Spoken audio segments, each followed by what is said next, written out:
Ale każdemu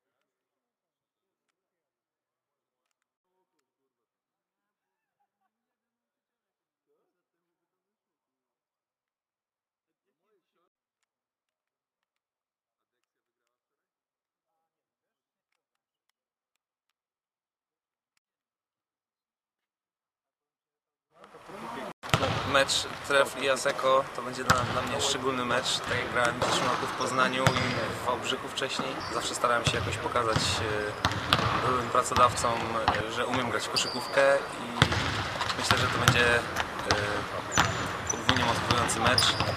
Rok temu bardzo dobrze zagrałem przeciwko nim, także mam nadzieję, że w tym roku tak samo mi się uda i też się pokaże z dobrej strony, no i zespół oczywiście wygra.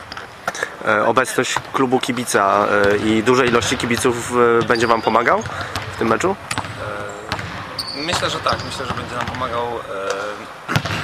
Cały ten klimat tutaj na arenie jest świetnie. Dużo ludzi właśnie nam kibicuje. Miejmy nadzieję, że to nas będzie niosło i to będzie taki nasz szósty zawód. Coach, you have prepared special tactics or special strategy for the game with Asseco?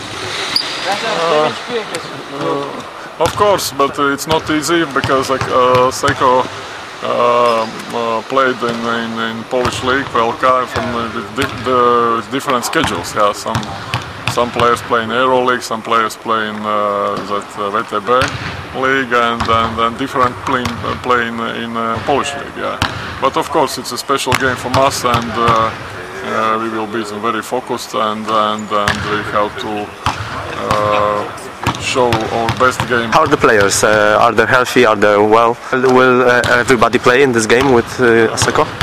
No, first of all, everybody likes to play, but of course we have some small problems with some, but it's not some serious. I will sure everybody will be ready.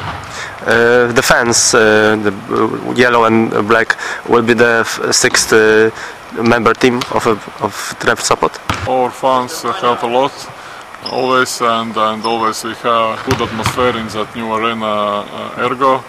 And of course it's every time it's all fans help, and we like that, of course. Thank you very much.